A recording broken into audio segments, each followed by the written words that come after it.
오늘 설교를 시작하면서 제가 한 가지 질문을 여러분께 드리고 싶습니다. 요즘 행복하십니까? 네, 별로 안 행복하신 것 같은데요. 여러분 지난 한 주도 참 치열하게 사셨죠. 직장 생활 하신다고 또 가정에서 또 아이들 양육하시느라 참 열심히 살아가셨을 겁니다. 근데 우리가 참 이렇게 치열하게 살다 보면, 정신없이 살다 보면 중요한 질문을 놓칠 수 있는데, 우리가 왜 이렇게 열심히 사는가, 왜 이렇게 치열하게 살아야만 하는가, 이 질문은 정말 중요한 질문인 것 같아요.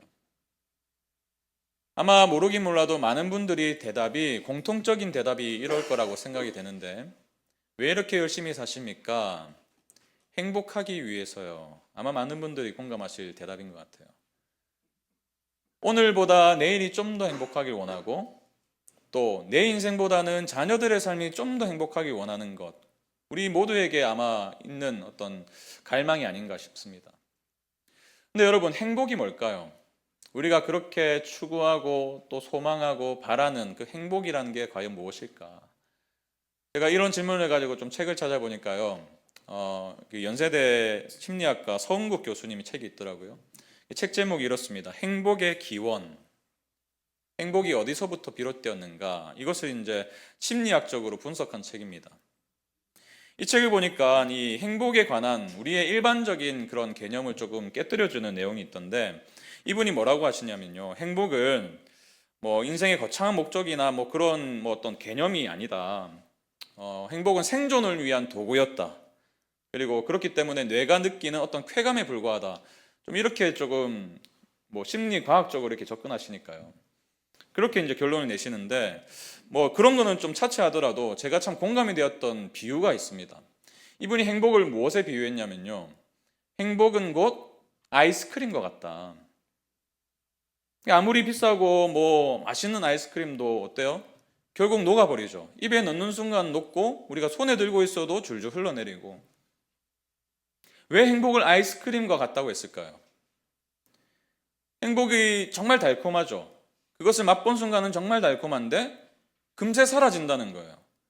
그 아이스크림이 주는 그 달콤한 맛이 금방 사라지듯이, 우리가 추구하고 갈망하고 가지려고 하는 그 행복도 금방 사라지는 것이랍니다. 그래서 모든 사람들이 그 사라지는 기분을 또 느끼기 위해서 또 다른 아이스크림을 찾고, 더 큰 아이스크림을 찾고, 더 맛있는 것을 찾는다는 거예요. 여러분, 세상이 우리에게 약속하는 복이라는, 그 행복이라는 실체가 저는 여기에 있다고 생각합니다. 여러분, 우리가 흔히 착각하는 게 있어요. 예를 들자면 우리가 참 모두가 내 집 마련에 대한 꿈이 다들 있지 않습니까? 그래서 이제 이런 마음을 가지게 됩니다. 저 아파트만 당첨되면은, 저 집만 사면은 내 인생이 행복해질 거다. 예전에 이 한 건설사의 유명한 광고 카피가 있잖아요. 기억하시는 분도 계실 텐데, 당신이 사는 곳이 당신이 누구인지를 말해줍니다. 당신이 사는 곳이 당신이 누구인지를 말해줍니다. 저는 이 한 줄 문구가요, 우리 사회를 얼마나 병들게 했는지 모르겠어요. 여러분, 정말 그렇습니까? 여러분이 사시는 곳이 여러분이에요? 여러분의 정체성을 규정합니까? 근데 이 메시지가 들어있는 거잖아요. 당신이 사는 곳이 당신을 말해준다. 자동차 광고도 마찬가지예요. 너 요즘 어떻게 사니? 하니까 그 사람이 자동차 키를 보여줘요. 이 정도 차를 타고 다닌다는 거예요. 내가 뭔가를 가지고 있고 또 뭔가를 소유하고 있는 그것이 결국 내 인생이다, 나다 라는 것이 이 시대의 광고의 핵심 메시지 아니겠습니까? 그러니까 사야죠. 더 많이 가져야죠. 아파트를 예로 들면요, 아까 광고에서 우리가 좀 다루었듯이 당신이 사는 곳이 당신이 누구인지를 말해줍니다. 그러다 보니까요, 이 집이라는 것이 이제 거주 공간이 아니라 정체성이 되어버린 것 같습니다. 그러니까 이 아파트 이름들이 점점 더 화려해져요. 옛날에 아파트 이름 생각해 보세요. 뭐 한일 아파트, 쌍용 아파트 뭐 이런 거잖아요. 건설사 이름이잖아요. 요즘은 어때요? 건설사 이름이 아니에요. 요즘에 강남을 가보면요, 뭐 DH, 뭐 아크로, 르엘, 뭐 뜻을 아십니까, 여러분? DH가 뭐냐면요, 저도 몰라가지고 좀 찾아보니까 이런 뜻이에요. DH, 유일한 하이엔드. 아크로가 높은 곳이란 뜻이거든요. 아크로폴리스, 그리스 신전이 있던 곳. 르엘, LE, LE가 뭐냐면 리미티드 에디션의 약자입니다. 무슨 말이죠? 왜 아파트 이름을 이렇게 뭐 하이엔드니 뭐 리미티드 에디션이니 이렇게 짓습니까? 메시지가 분명하잖아요. 여기는 아무나 사는 곳이 아니라는 거예요. 특별한 사람들이 사는 곳이라는 거예요. 그래서 계속 우리를 부추기는 거예요. 적어도 당신의 인생은 이 정도 살아야지 대접을 받고 가치를 인정받는다는 겁니다. 내가 사는 곳이 곧 나의 정체성을 규정짓는다는 것이 이 시대의 모든 사회를 주름잡고 있는 메시지 아닙니까? 그래서 사람들이 그 특별한 리미티드 에디션을 갖기 위해서 그렇게 노력하며 사는 것 아니겠습니까? 근데 여러분 냉정하게 한번 살펴보세요. 여기 사는 게 잘못됐다는 말씀이 아니고 여기 사세요. 르엘에 사시고요. 뭐 하이엔드에 사세요. 사는 게 잘못됐다는 게 아니고 이 메시지가 잘못됐다는 거예요. 정말 우리가 사는 곳이 우리를 규정합니까? 여러분이 타고 다니는 자동차가 여러분을 규정합니까? 아니잖아요. 그리고 설령 그것들을 손에 넣었다고 하더라도 이것이 주는 만족이 금방 사라져 버린다는 것을 우리는 경험적으로 알아요. 근데 가슴 아픈 건요, 이 녹아버릴 아이스크림을 줬는 세상의 가치관이 교회 안에도 많이 들어와 있다는 거예요. 우리의 마음을 한번 들여다보면요, 우리 마음에도 은근하게 들어와 있어요.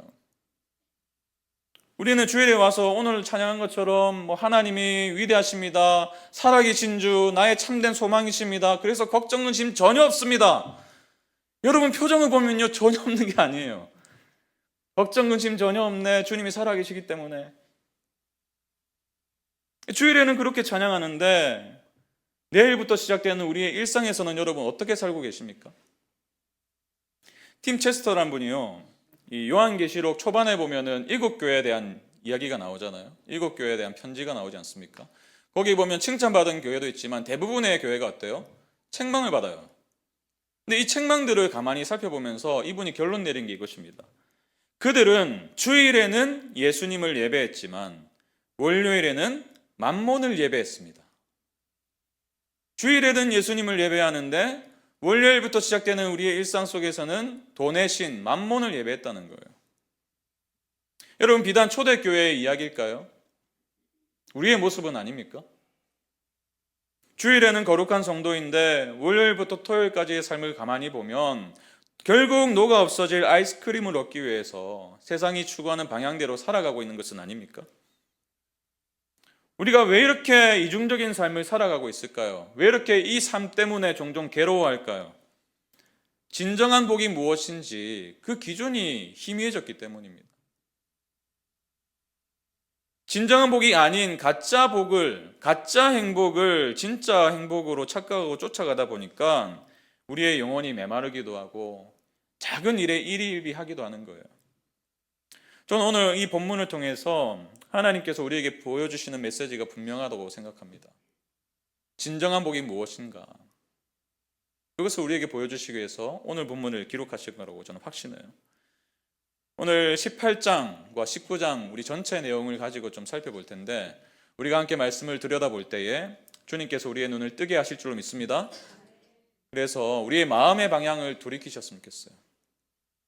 그 갈망을 가지고 한번 살펴볼까요? 오늘 본문을 보시면 먼저 사라질 복에 대해서 말씀하세요. 사라질 복, 영원하지 않은 것, 아이스크림과 같은 것. 사라질 복이 무엇인가? 그것을 바벨론의 정신이다라고 규정을 하십니다. 바벨론의 정신. 우리가 진정한 복이 무엇인지 알려면 먼저 진정한 복이 아닌 것을 좀 살펴봐야 되는데 오늘 본문은 바벨론의 정신이다라고 규정하세요. 18장 전체를 여러분 묵상해 보시면요, 한 성의 이름이 나옵니다. 도시의 이름이 나와요. 그 이름이 뭘까요? 바벨론이에요. 큰 성 바벨론. 근데 요한계시록에서 이 바벨론은요, 옛날 고대 도시를 의미하는 게 아니에요. 인간들이 자적으로 쌓아올린 어떤 체계, 탐욕과 사치로 돌아가는 경제 시스템, 또 하나님보다 돈을 더 사랑하게 만드는 어떤 정신, 그 전체를 통칭하여서 바벨론이라고 부르는 거예요, 상징적으로. 근데 이 바벨론의 특징이 뭐냐면요, 3절을 보시면 나옵니다.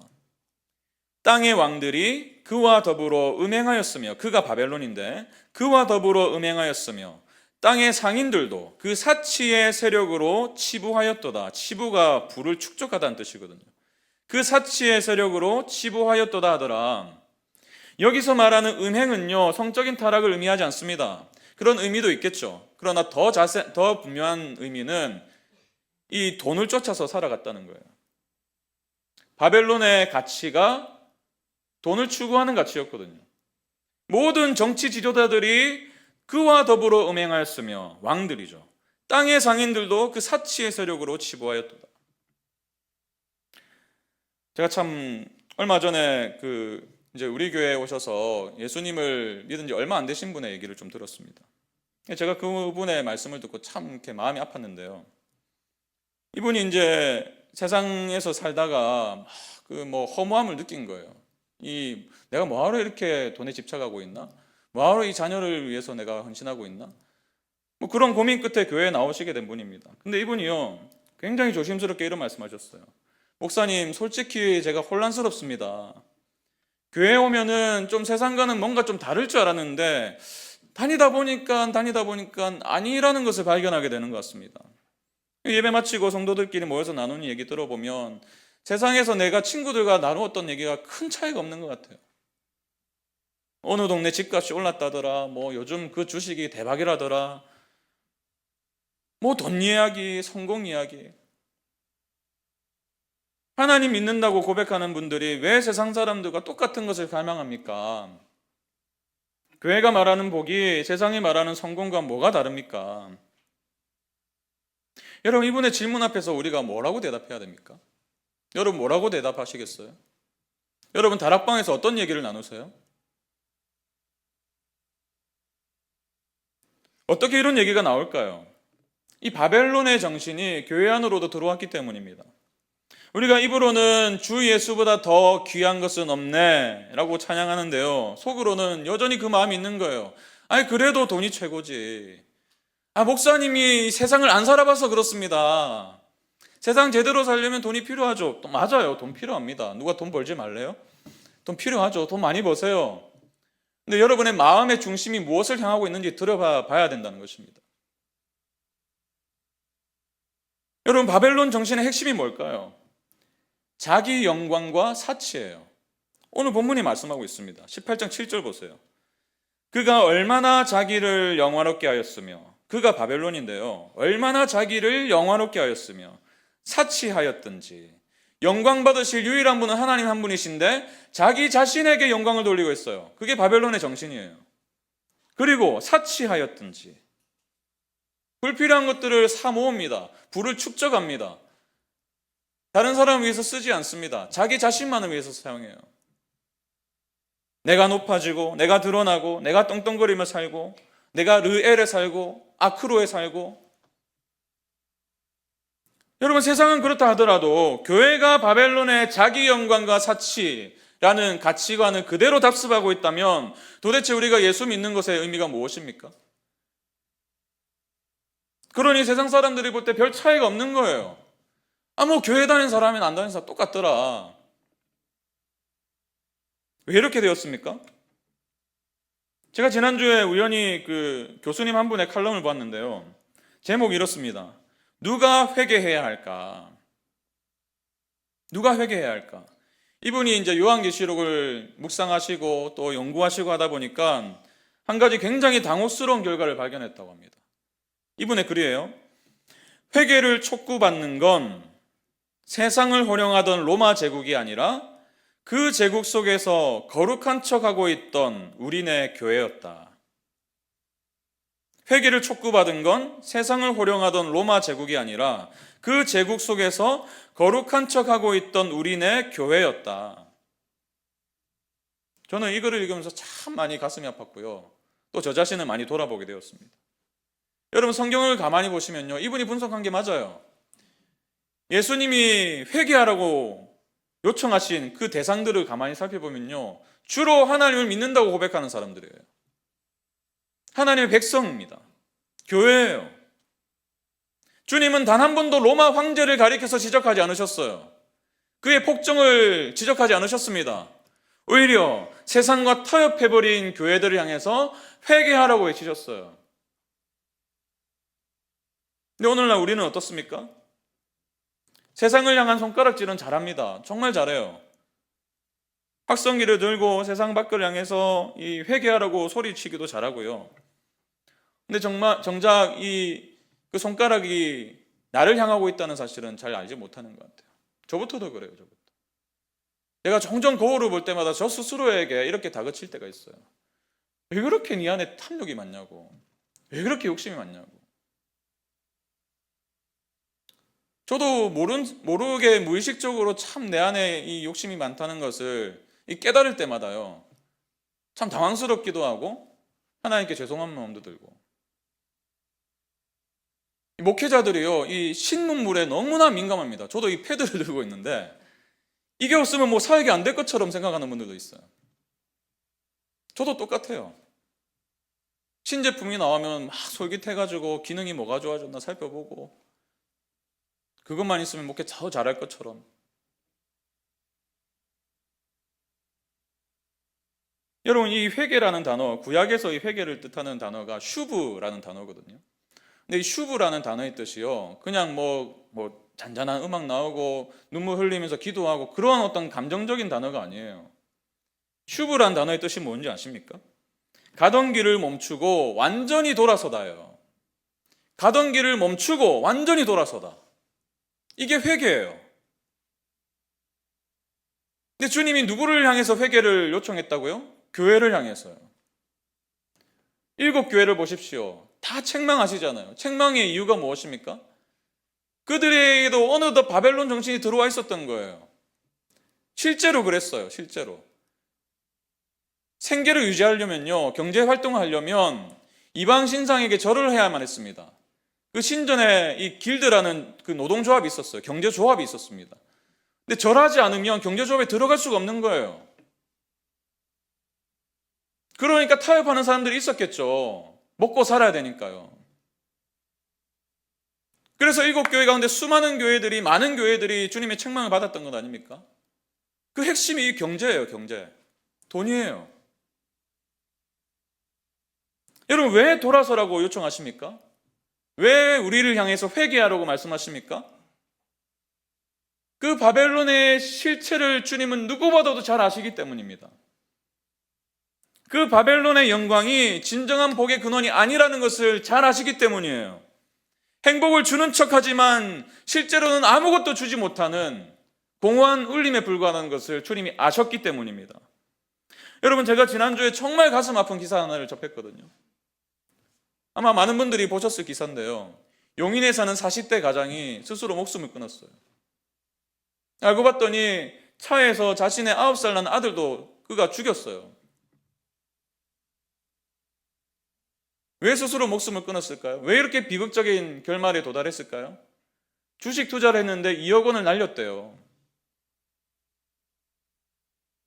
2억 원 정말 큰 돈이거든요. 저는 뭐 손에 만져보지도 못한 돈입니다. 근데 2억 원이요, 아무리 큰 돈이라 할지라도 자기 아들이나 자신의 목숨보다 귀하냐고요. 그거가 맞바꿀 가치가 되냐고요. 근데요, 이 세상을 보면요, 이 바벨론의 정신이 지배하는 이 세상은 그렇다고 말해요. 돈을 잃으면 인생 끝난 것이라고 말합니다. 돈이 없으면 살 가치가 없다고 막 우리를 부추겨요. 몰아세워요. 여러분, 이것이 만몬의 잔인함이에요. 돈의 신이 가지고 있는 위력이에요. 그럼에도 불구하고 우리는 그 바벨론 곁을 떠나지 못한 채 서성이고 있는 것은 아닙니까? 여러분, 아브라함의 조카 롯을 한번 생각해 보세요. 아브라함이 어른답게 네가 살 곳을 정하라, 먼저 정하라. 그러니까 롯이 어디를 선택했습니까? 소돔을 선택했어요. 처음부터 소돔을 선택한 게 아니고요, 소할 땅을 선택했습니다. 그런데요, 점점 소돔과 가까워졌어요. 13장 12절 13절에 기록되어 있지 않습니까? 아브라함은 가나안 땅에 거주하였고 롯은 그 지역의 도시들에 머무르며 그 장막을 옮겨 어디까지 이르렀더라? 소돔까지 이르렀더라. 소돔의 특징이 무엇입니까? 소돔 사람은 여호와 앞에 악하며 큰 죄인이었더라. 그것이 악한 줄 알면서도 눈에 좋아 보이니까, 저것이 있으면 행복해 보일 거니까 결국 소돔까지 이르게 된 건 아닙니까? 여러분, 오늘날 우리도 롯처럼 이 바벨론이 주는 달콤함과 또 세상적인 성공과 어떤 사치스러운 삶에 미련을 두고 그 근처를 계속해서 서성이고 있는 것은 아닙니까? 제가 주님의 심정으로 호소드립니다. 성경은요, 18장을 여러분 가만히 살펴보세요. 쭉 읽어보세요. 읽는 게 조금 이해가 안 되시면 지난주 수요일 날 수요 기도회 때 오성태 목사님의 설교를 한번 다시 들어보세요. 자세하게 설명해 주셨어요. 바벨론의 특징이 뭔지 아세요? 1시간 안에 다 무너져 내렸어요. 주님이 작정하시고 멸망하기로 작정하시고 결정하시니까 1시간 안에 와르르 무너졌어요. 영원할 것 같은 그 영광이 1시간 안에 다 무너졌어요. 가짜였던 거예요. 진정한 복이 아니었던 거예요. 그래서 이렇게 말씀하시는 것 아닙니까? 18장 4절 보세요. 내 백성아 거기서 나와 그의 죄에 참여하지 말고 그가 받을 재앙들을 받지 말라. 내 백성아 거기서 나오너라. 여기에는 주님의 절규하는 심정을 제가 느꼈어요. 왜 이렇게 호소하고 계십니까? 지금 배가 침몰하고 있는데 거기에서 살고 있는 거예요. 우리가 침몰하는 배에 타고 있으니 얼른 나오거라. 지금 이 말씀이거든요. 내일부터 시작되는 여러분의 인생, 그 방향을 어떻게 설정해야겠습니까? 어떻게 설정하시겠습니까? 침몰하는 배 그대로 타고 계실 건가요?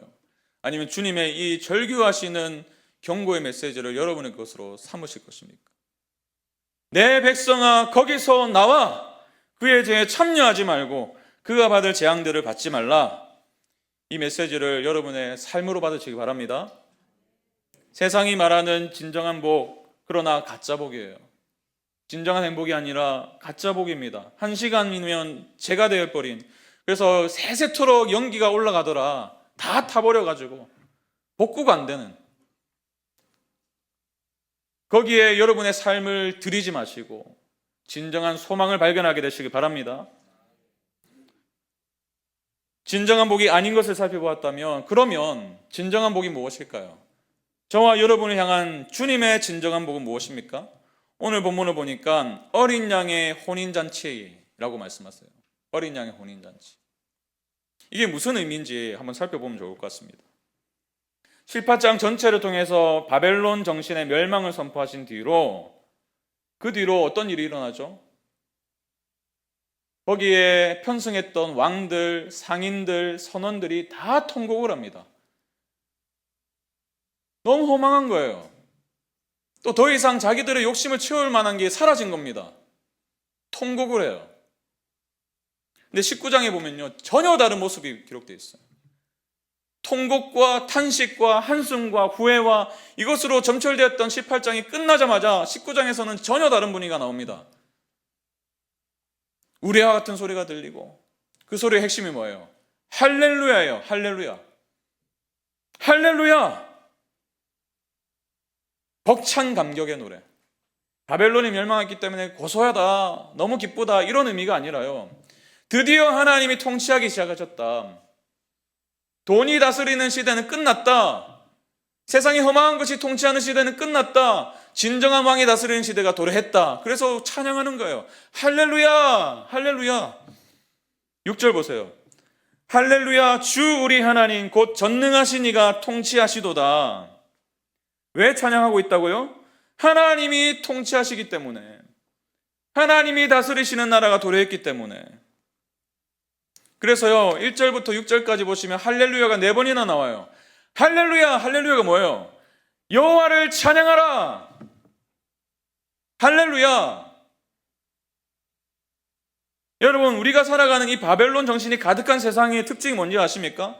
18장 13절에 보면요, 상인들이 바벨론과 거래했던 물품들의 목록이 기록되어 있습니다. 대표적인 목록이죠.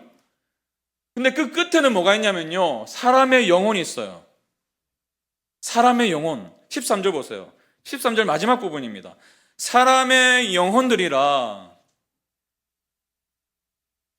한 사람의 인격을 상품 가치로 여기고, 뭐 어떤 집에 살면은 그 정도 되는 사람으로 여겨주고, 그렇지 않으면은 아무 의미도 없는 인생으로 치부하고, 경차 타고 다니면 무시하고 백화점 가보세요, 여러분. 좋은 차 타고 들어가면요, 막 발레 파킹 해드릴까요? 제가 경험했다니까요. 판교에 있는 모 백화점에 가서 잘못하다가 제가 거기로 들어가 버렸어요. 빨리 차 빼세요, 그러시더라고요. 그런 세상이에요. 그러니까 더 좋은 사람이 되고 싶고, 더 가치를 증명하고 싶고. 그런데요, 하나님이 통치하시는 나라는 전혀 다릅니다. 우리가 아까 읽었던 말씀 보세요. 5절에 보니까요, 하나님이 보좌에서 음성이 나서 이르시되 하나님의 종들 곧 그를 경외하는 너희들아, 작은 자나 큰 자나 다 우리 하나님께 찬송하라. 차별이 없어요. 작은 자나 큰 자나. 이것이 하나님이 나라의 통치 원리예요. 그래서 7절에서 우리가 즐거워하고 크게 기뻐하며 그에게 영광을 돌리세요.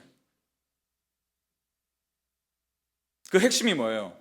그렇게 하나님이 통치가 시작되었다 찬양하고 할렐루야 외치고 즐거워하고 크게 기뻐하는 그 핵심이 무엇입니까? 여기에 기록되어 있어요. 어린 양의 혼인기약이 이르렀고 그의 아내가 자신을 준비하였으므로. 왜 즐거워하고 기뻐한다고요? 어린 양의 혼인기약이 이르렀고 그의 아내가 자신을 준비하였으므로. 곧 어린 양의 혼인잔치가, 결혼식이 열리기 때문에 우리가 크게 기뻐하고 즐거워하자. 여러분, 이 혼인잔치의 신랑은 누구입니까? 어린 양 예수 그리스도세요. 그렇다면 아내된 신부는 누구일까요? 교회예요. 저와 여러분이에요.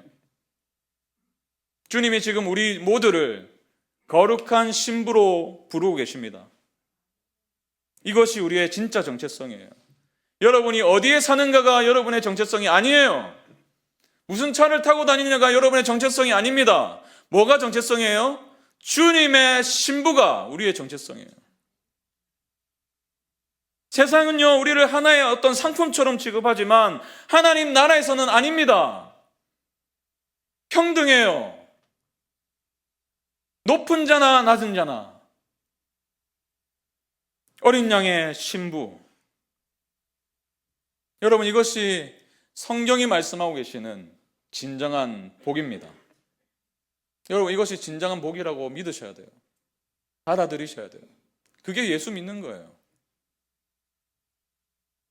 여러분, 이게 얼마나 가슴 벅찬 일이냐면요, 예수님, 우리의 신랑이신 예수님은 우리를 얻기 위해서, 우리를 신부로, 아내로 삼으시기 위해서 지불하신 게 있으세요. 뭘 지불하셨을까요? 돈을 지불하셨습니까? 아니에요. 금이나 은으로는 도저히 지불할 수 없는 한 영혼의 가치를 그분은 무엇으로 지불하셨습니까? 자신의 생명의 값으로 지불하셨어요. 자신의 피값으로 지불하셨어요. 자신의 피로 우리를 사셨어요. 세상은 우리가 무엇을 가지고 있는가로 우리를 평가하지만 주님은 그것으로 평가하지 않으시고 오히려 자신의 목숨을 내어주시면서까지 저와 여러분을 아내로 삼으십니다. 나의 사랑아, 나의 아들아, 딸아, 내가 너를 이만큼이나 사랑한다. 나와 함께 교제하자. 나와 함께 살아가자. 영원토록 살아가자. 그래서요, 우리 모두에게 놀라운 선물을 주셨어요. 8절 보십시오. 그에게 빛나고, 그가 교회입니다. 구원받은 성도들이에요. 그에게 빛나고 깨끗한 세마포 옷을 입도록 허락하셨으니 우리에게 드레스를 입혀주신대요. 근데 우리가 막 밤이 새도록 바느질하고 재봉틀에 재봉해가지고 만든 옷이 아니라, 우리의 노력의 산물이 아니라 입도록 허락하신 것이래요. 무슨 말이에요? 피값으로 사셔서 은혜로 주신 것이란 거예요. 바벨론의 정신을 가지고 자신의 영광을 위해서 사치하면서 부를 축적하면서 자기 배만 불리면서 그렇게 아등바등 끌어모으면서 살아온 결과로 얻은 옷이 아니라 자신의 생명의 값을 내어주시면서 우리에게 허락하신 드레스라는 거예요. 이 옷이 없으면 혼인잔치에 들어갈 수 없어요. 그러나 주님은 우리 모두에게, 여러분 한 분 한 분에게 이 옷을 허락하셨어요. 그래서 9절에서는 이렇게 선포하는 것입니다. 천사가 요한에게 이렇게 명령해요. 기록하라. 어린 양의 혼인잔치에 청함을 받은 자들은 뭐가 있도다? 복이 있도다. 요한계시록에 이 복이 있도다 7번의 표현이 나오는데요. 네 번째 표현이에요. 복이 있도다. 누가 진정한 복을 받은 사람입니까? 어린 양의 혼인잔치에 참여하는 사람이에요. 어린 양의 신부가 된 사람이에요. 이것이 진정한 복이라고 성경은 우리에게 가르쳐 주십니다. 여러분, 그런데 이 청함을 받은 자들은요, 여러분 한 분 한 분을 부르고 계시는 거예요. 기쁨이 되는 교회야 다 오너라 이게 아니라 박 목사야, 최 권사야, 김 집사야 이렇게 한 분 한 분을 부르시면서 나의 잔치에 참여하거라.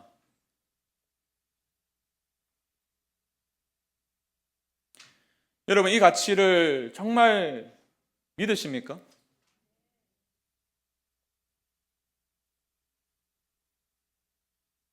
정말 믿으셔야 돼요, 여러분. 여러분의 삶이 자칫 잘못하면은 세상이 규정하는 대로 스스로를 볼 수 있고요. 또 그 눈으로 여러분의 자녀를 볼 수 있습니다. 그래서 아이들이 혼란스러워요. 주일학교 가서 배운 것은 분명히 이건데 왜 집에 와서는 다른 소리를 하실까? 우리 엄마 아빠도 교회 다니시는 분인데. 여러분의 삶으로 보이세요. 정말 여러분 이것을 믿으십니까? 진정한 복이 내가 구원받았고 어린 양의 신부가 되었고 거룩한 옷을 입혀주셨고 이것이 진짜 복이라고 믿으시냐고요.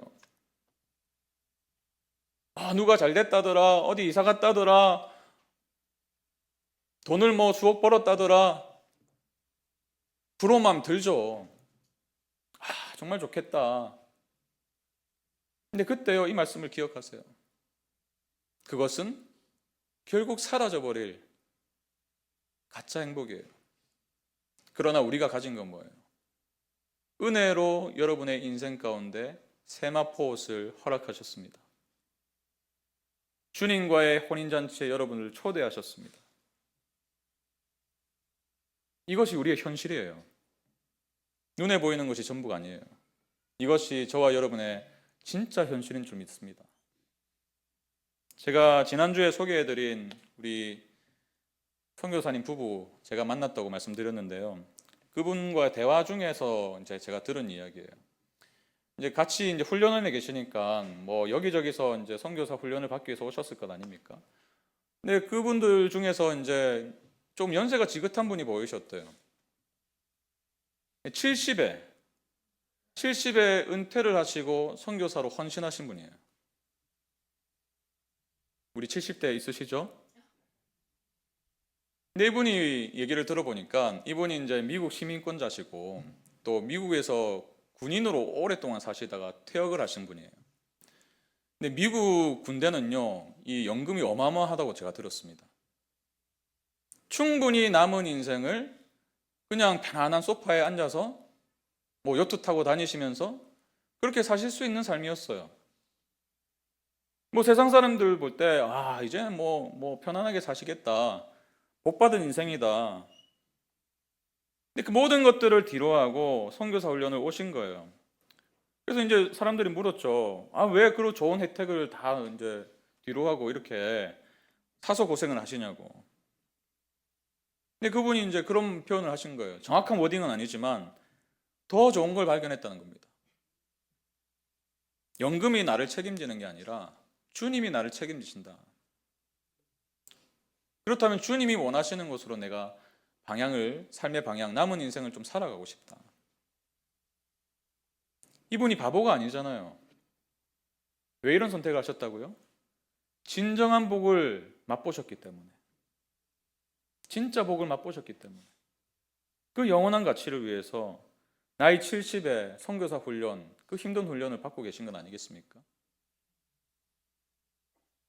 여러분, 여러분의 삶에도 이 놀라운 복을 이미 주신 줄로 믿습니다. 여러분이 예수 그리스도를 정말 마음으로 믿어서 시인하심으로 구원받으셨다면 이미 이 복을 얻은 분들이에요. 진짜 복을 가진 분들이에요. 진짜 걸 가졌는데, 진짜 다이아몬드를 가졌는데 큐빅 보면서 부러워할 사람이 어디 있겠어요? 진짜 다이아몬드를 발견한 사람들. 그게 저와 여러분들로 믿습니다. 그렇다면 오늘 본문을 통해서 우리에게 어떤 삶을 살길 원하실까? 저는 두 가지 적용을 좀 여러분과 나누고 싶은데, 첫 번째로는요, 할렐루야를 회복하셔야 됩니다. 할렐루야가 뭐라고 했죠? 여호와를 찬양하라. 할렐루야를 회복하셔야 돼요. 18장에 보면요, 그 바벨론 도시와 거래하고 또 다 갖다 바치고 했던 그 왕과 상인과 선원들이 탄식한다고 말씀드렸죠. 화이또다 화이또다 하면서 무너져 내리는 큰 성 바벨론을 향해서 탄식을 합니다. 이 손에 쥐고 있던 것들이 이제 사라져 버리니까 탄식을 하는 거예요. 가만히 보니까요, 제 삶과 너무나 닮아 있는 거예요. 제가 탄식할 때를 보니까, 한숨 쉴 때를 보니까 대부분이 이런 부분이더라고요. 세상에 없어질 것들 때문에, 또 재정 문제 때문에. 여러분은 어떠세요? 뭐 때문에 한숨 쉬시죠? 무엇 때문에 탄식하고 계십니까? 제가 오늘 본문을 묵상하면서요, 진짜 이 탄식으로 점철될 수 있는 인생인데 놀라운 은혜를 주셨구나. 저와 여러분은요, 탄식으로 끝날 인생이 아니라는 거예요. 할렐루야를 선언하고 하나님을 찬양할 수 있는 특권을 이미 주셨어요. 성도님들 몇몇 분이 저에게 종종 이런 말씀하십니다. 참 이렇게 인생에 어려움이 찾아오고 그러면요, 기도도 안 되고 말씀 읽을 마음의 여유도 없고 그렇잖아요.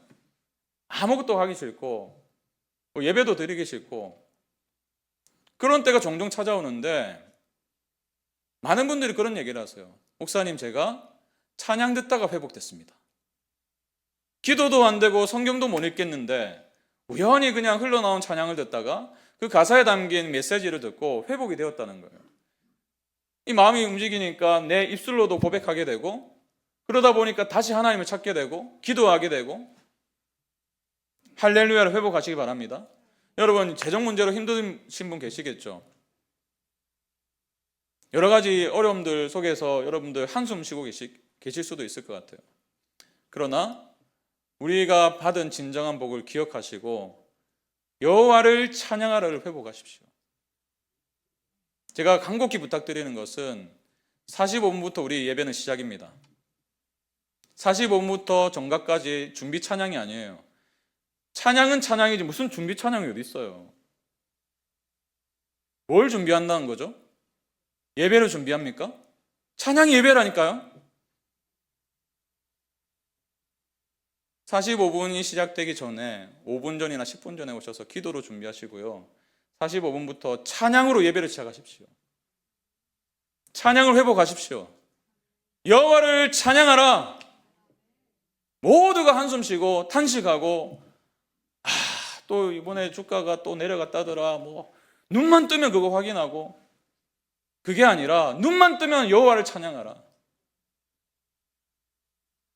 그 찬양이 회복될 때에 우리도 이 신부로서의 특권을 누리게 될 줄로 믿습니다. 그런가 하면 옳은 행실로 살아가세요. 옳은 행실. 8절 후반부에 보시면 이런 말씀이 있습니다.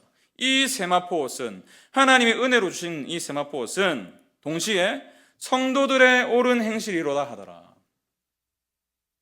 아까도 말씀드렸지만 하나님은 은혜로 우리에게 세마포옷을 입혀주셨습니다. 드레스를 준비해 주셨어요. 그러나 이 옳은 행실의 의미가 뭐예요? 그런 드레스를 받았으면, 은혜를 입었으면 그에 합당한 삶을 살아가는 게 마땅하다는 거예요. 내일부터 여러분이 듣게 될 소리들, 남들 다 그렇게 산다고, 적당하게 타협하며 살아야지, 내일부터 듣게 되실 거예요. 근데 그럴 때에 여러분의 정체성을 기억하십시오. 나는 주님의 신부다. 이제 결혼 정년기에 자녀를 두신 분들, 우리 아들, 우리 딸, 배우자감 누가 좋을까 뭐 고민하시잖아요. 기도도 하시고. 근데 아무나 뭐 여러분 뭐 신랑으로 삼고 신부로 삼고 싶으세요? 아니잖아요. 아닌 것 같으면서도 다 따지시잖아요. 외모는 어때야 되고 뭐 학벌은 어때야 되고. 왜 그렇게 이 기준을 세우십니까? 우리 딸이 소중하기 때문에, 우리 아들이 소중하기 때문이잖아요. 우리가 누구라고요? 주님의 신부예요. 주님이 누구십니까? 거룩하신 하나님이세요. 영광스러운 분이세요. 주님은 영광스러운데 신부된 우리는 어떻게 해야 될까요? 주님과 걸맞는 신부가 되어야 될 줄 믿습니다. 그게 옳은 행실이에요. 바벨론의 정신을 거부하십시오. 영원한 복을 받은 자로서 자신감 있게 살아갔어요. 이게 신부로서의 자신감이에요. 자존심이에요. 우리가 세상에 무엇을 보여줄 수 있습니까? 이거예요. 다른 삶을 살아가는 거죠. 그래서 뭐 어떤 분이 우리 교회 처음 오셨는데 어떤 분이 우리 성도들과 교제를 하면 할수록 와, 복음의 가치가 이것이구나. 교제를 하면 할수록 별반 다를 게 없네가 아니고 교제를 하면 할수록 뭔가 다른 삶을 사시는 분들이 있구나. 세상의 가치관이 전부가 아니었구나. 그것을 누가 증명한다고요? 어린 양의 신부된 저와 여러분이 무엇을 통해서요? 옳은 행실을 통해서. 이것이 여러분 주님이 우리에게 요구하고 계시는 혼수예요. 혼수 잘 준비하시기 바랍니다. 주님과 걸맞는 삶, 거룩하신 그분과 걸맞는 삶을 살아가는 저와 여러분 되시기 바랍니다. 설교를 마무리하면서 이제 우리가 내년에 키르기스탄으로 선교를 떠나게 됐는데요. 지난주에 영상을 통해서 보셨을 거예요. 손사라 선교사님, 또 선하단 선교사님. 이분들이 가신 지 30년이 되었거든요. 1995년에 파송을 받으셔서 키르기스탄에 그냥 뼈를 묻으신 거예요. 떠나실 때 제가 이제 들었던 기억으로는 결혼을 하시자마자 20대 후반에 그 땅으로 떠나셨다고 제가 알고 있거든요. 그 낯선 땅으로 떠났어요. 근데 이분들의 얘기를 들어보니까요. 이 선교 30년 동안에 두 차례의 큰 위기가 왔었다고 해요. 첫 번째 위기는 뭐냐면 1999년인데 95년에 가셨으니까 4년째 되던 해죠. 4년 동안 열심히 사역을 했는데 아무런 변화가 없는 거예요. 그 당시에는 이제 청년들 대상으로 사역하셨거든요. 그 현지인 청년들. 아무런 변화도 없고 반응도 없고 이 부르심이 맞나? 내가 여기서 4년 동안 뭐 했지? 뭐 이런 생각이 드시니까요. 돌아오고 싶었대요. 복귀하고 싶었대요. 근데 참 하나님이 은혜로 그 변화들을 조금씩 보여주셔가지고 근데 또 한 번의 위기가 왔는데 그로부터 20년이 지난 2019년 이제 사모님이 암 진단을 받으신 거예요. 20몇 년을 그 땅을 위해서 그 영혼들을 위해서 정말 헌신하시고 교회도 몇 개씩 개척하시고 그 결과가 암인 거죠. 그 상황이 얼마나 좌절됐겠습니까? 얼마나 절망스러웠겠어요. 그 당시에 제가 이제 부산에 있었으니까 영안교회도 오셨었거든요. 교제를 자주 했습니다. 대화도 많이 나누고.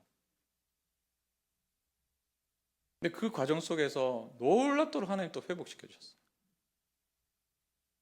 이제 올해가 이제 30년이 되었는데 이제 지난 30년 동안의 열매들을 하나님 주신 열매들을 보니까 무려 15분의 목회자가 세워졌었어요. 그래서 이분이 이제 현지인 사역자 세우시면 또 개척하시고 또 세우시고 또 개척하시고 또 세우시고 15분이나 세워진 거예요. 여러분 바벨론 정신으로 보면요 이렇게 비효율적인 게 어디 있습니까? 얼마나 비효율적이에요? 30년을 투자해서 겨우 15명의 리더를 세웠어요. 들어간 재정이며 뭐 얼마나 비효율적이에요? 근데요 하나님 나라 입장에서 보면요 얼마나 가치 있는 일인지 모르겠어요. 이 15분의 현지인 사역자들을 통해서 또 다른 그 땅의 영혼들 0.01 몇 %밖에 안 되는 그리스도인들인데 그 땅에 또 다른 영혼들이 어린 양의 혼인잔치에 참여하게 될 거 그들도 함께 주님을 찬양하게 되고 그 꿈을 가지고 지금도 사역하고 계십니다. 이제 남은 사역을 그 15분을 설교로 돕는 사역으로 헌신하겠다. 재헌신을 하시는 거예요.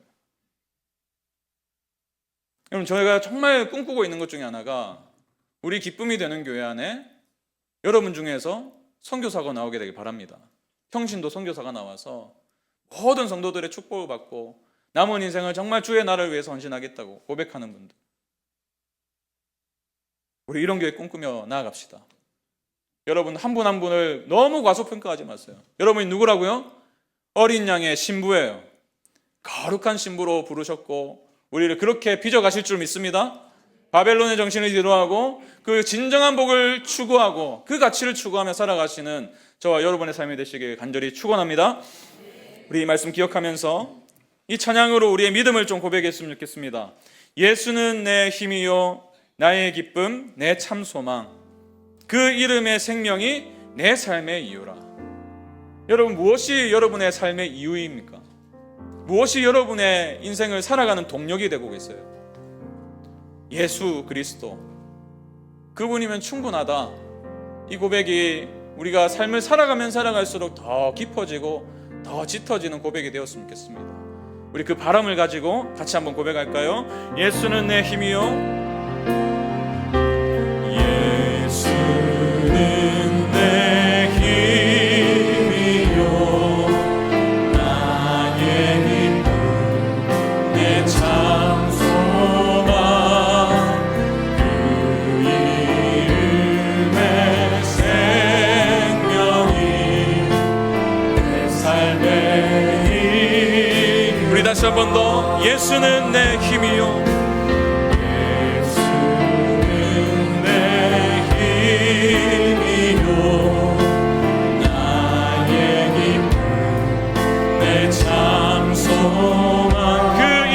생명이 내 삶의 이유라.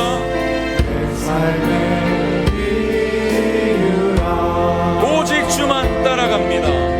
오직 주만 따라갑니다. 오직 주만 높이 받으소서.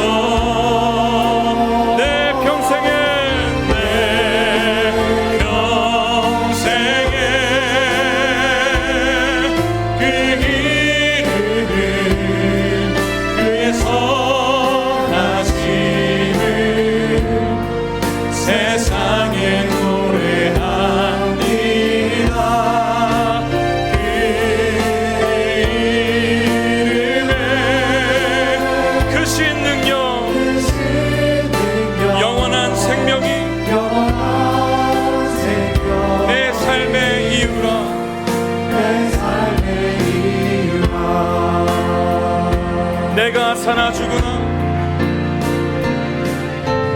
내가 사나 죽으나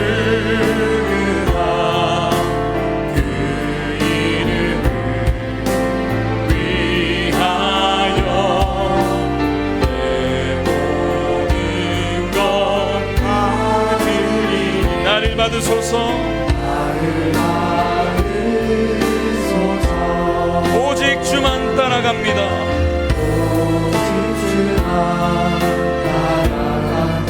주님, 우리의 삶을 통하여 오직 주만 높이 받으소서. 내 평생에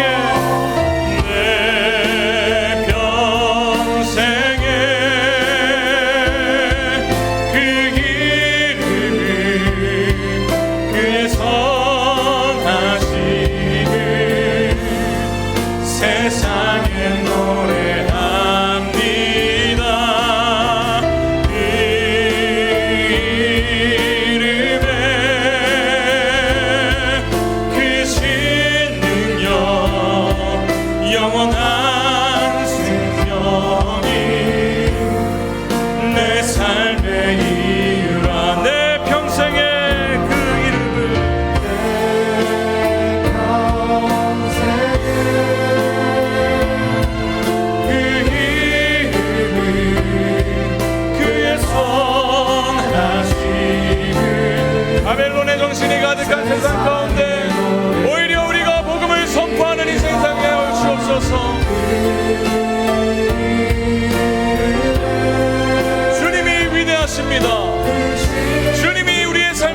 되십니다.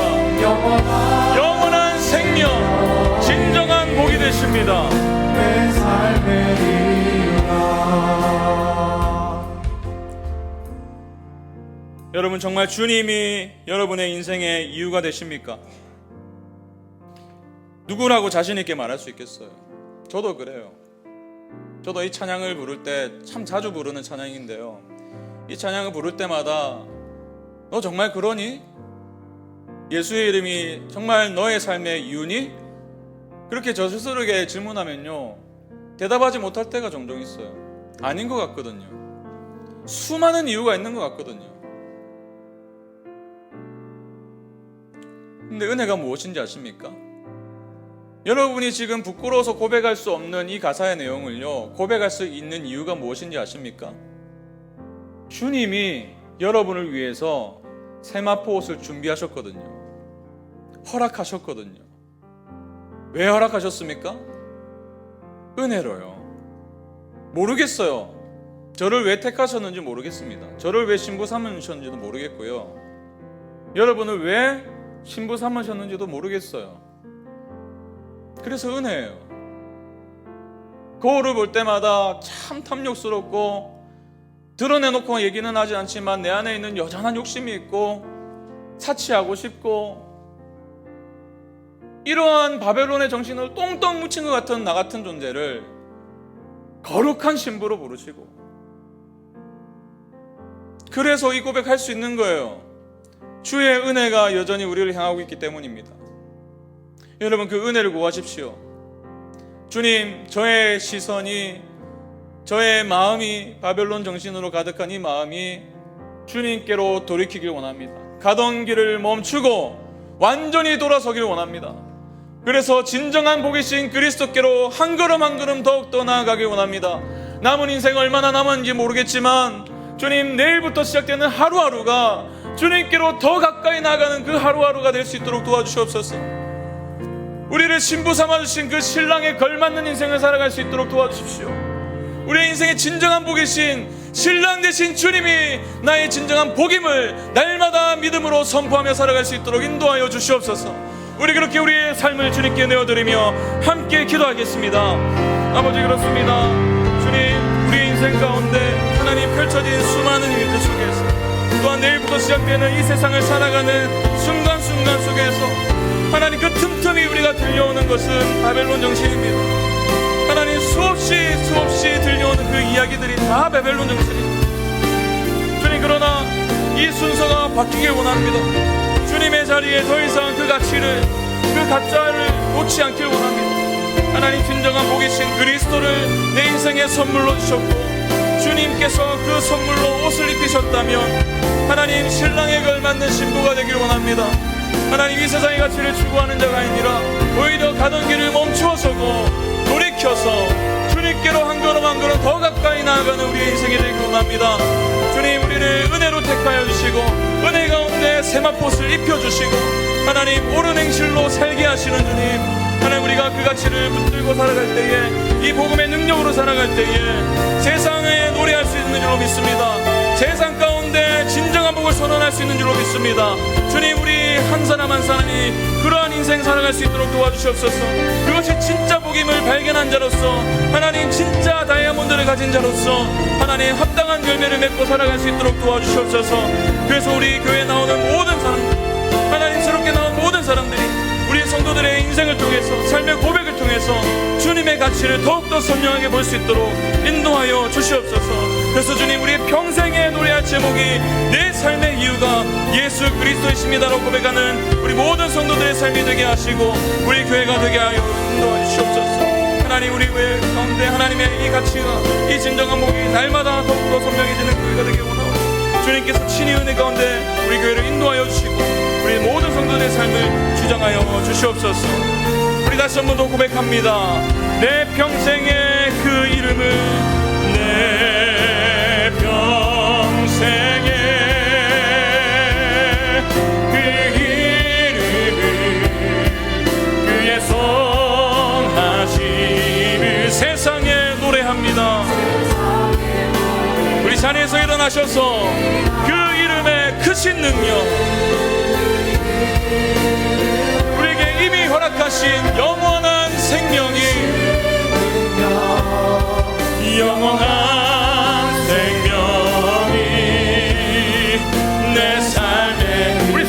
기도합니다. 이 땅에 오직 주밖에 없네. 이 땅에 오직 주밖에 없네. 그 무엇도 나를 채울 수 주님의 평안 내 안에 있네. 주님의 평안 내 안에 있네. 그 누구도 빼앗을 이 땅에 오직 주밖에 없습니다. 이 땅에 오직 주밖에 믿음으로 선포합니다. 그 무엇도 나를 채울 수 없네. 나를 채울 수 주님이 주시는 평안, 주님의 그 확신, 내 안에 그 믿음, 있네. 그 누구도 빼앗을 수 이 땅에 오직 주밖에 없네. 이 땅에 오직 주밖에 없네. 그 무엇도 나를 채울 수 없네. 주님의 평안 내 안에 있네. 그 누구도 빼앗을 수 없네. 주님, 그렇습니다. 이 땅에 오직 주밖에 없습니다. 우리의 진정한 복은 예수 그리스도이신 줄로 믿습니다. 우리에게 자신을 내어주시고 너무나 거룩하지 못하고 바벨론 정신으로 똘똘 뭉쳐있는 우리의 인생을 아시면서도 포기하지 않으신 그 신랑 되신 주님, 주님의 가치를 우리가 붙들고 우리도 역시 그 가치에 걸맞는 삶을 살길 원합니다. 겉으로만 예수 믿는다고 고백하는 인생이 아니라 시간이 흐르고 세월이 흐르며 흐를수록 주님을 향한 사랑의 고백이 더 깊어지길 원하오니 주님, 우리를 그렇게 변화시켜 주시고 성숙시켜 주시옵소서. 우리가 날마다 회개하길 원합니다. 가던 방향을 멈추고 완전히 돌아서서 주를 향할 수 있도록 도와주시고, 그래서 주님, 우리가 주님이 입혀주신 그 세마포 옷이 더 이상 더럽혀지지 않도록 옳은 행실로 살아갈 수 있도록 인도하여 주시고, 모든 사람이 낙심하는 그 상황 속에서도 할렐루야를 외치며 찬양을 회복하는 인생 될 수 있도록 인도하여 주시옵소서. 이제는 우리 주 예수 그리스도의 은혜와 하나님의 사랑과 성령 하나님의 함께하심이 연기처럼 사라져버릴 바벨론의 정신에서 떠나고 돌이켜서 진정한 복을 가진 자답게 순결한 신부로 살아가기로 결정하는 기쁨이 되는 교회 모든 성도들 위해 이제부터 영원까지 함께 하시기를 간절히 축원하옵나이다. 아멘.